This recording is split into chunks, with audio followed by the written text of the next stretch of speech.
Hello, and welcome to Ms. PM Reads Christian Content, where we are continuing in Brave by Faith by Alistair Begg. And in our last video, we basically were told that it's not our job to preach the gospel or not. No, it is our job to tell people the gospel, but it's not our job to convert them. It's God's job. And of course, we use Daniel. Alistair Begg uses Daniel to give us an example of how that could work. So now we are in chapter 5. Yes. And it is entitled, See Through the Glitter. All it takes is for God to lift a finger and everything changes. Between Daniel 4 and 5, there was probably a gap of about 30 years and a lot of forgetting. Nebuchadnezzar has died, and the ruler now sitting on his throne is a man named Belshazzar.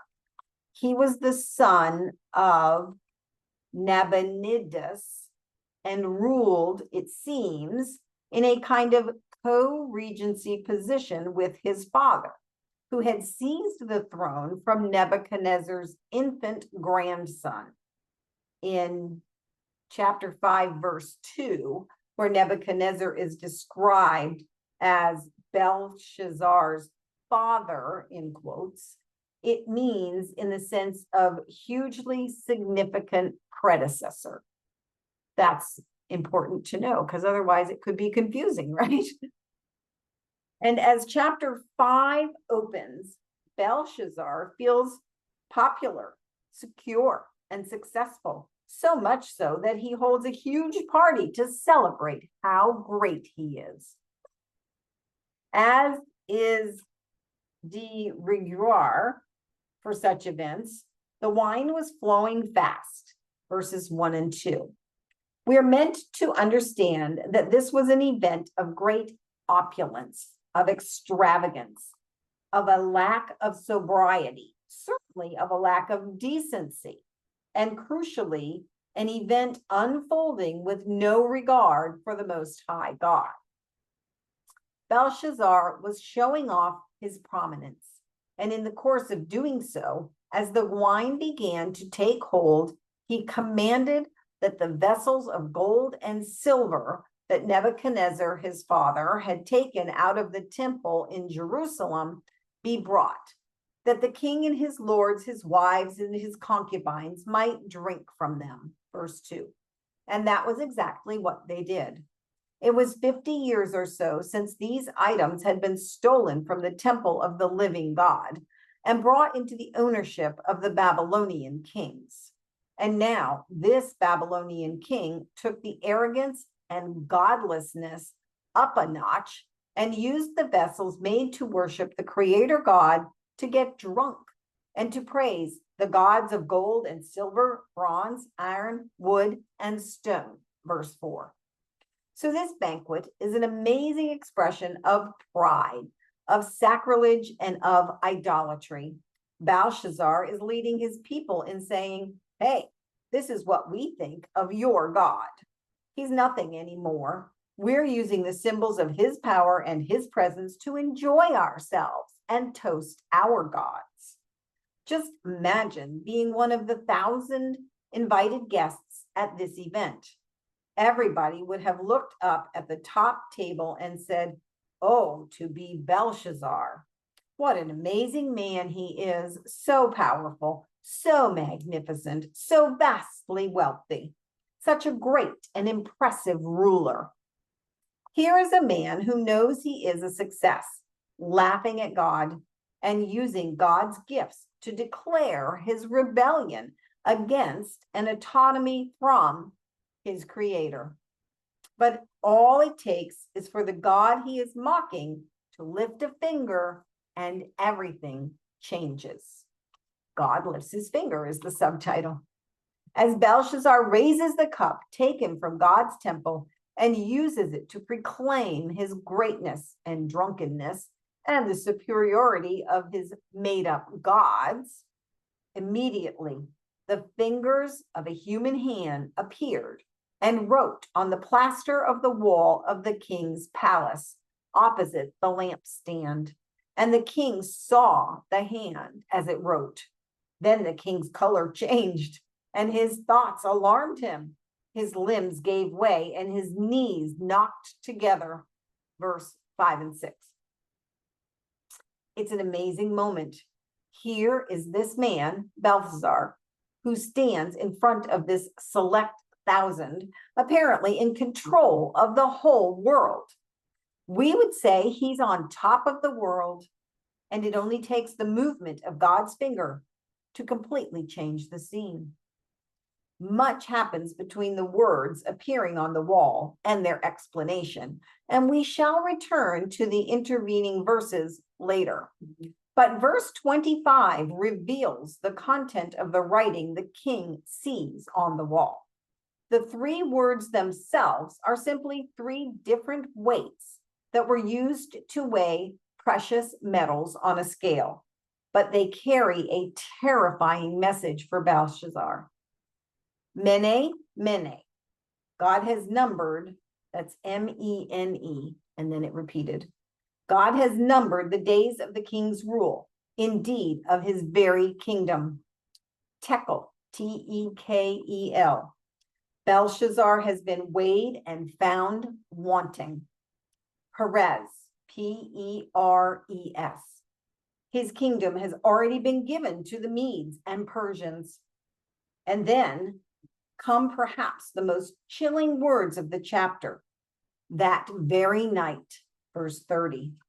That very night, while Belshazzar was showing off his power, was vaunting the security of his exalted position, and was proving that he could afford to mock God rather than worship him. That very night, Belshazzar, the Chaldean king, was killed, and Darius the Mede received the kingdom. All the time Belshazzar was enjoying his party, Medo-Persian soldiers were working their way into his citadel.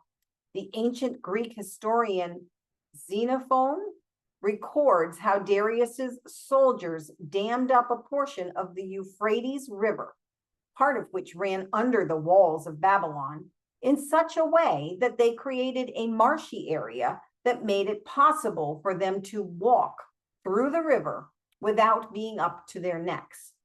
They directed it into a marshland, making it possible for their soldiers to wade through the shallow water down the riverbed, under the wall, into the city, and into the palace. There, they killed the king. While Belshazzar was proudly proclaiming that he was in charge of everything, his walls were being breached that very night. Belshazzar means, oh, Bel, B-E-L.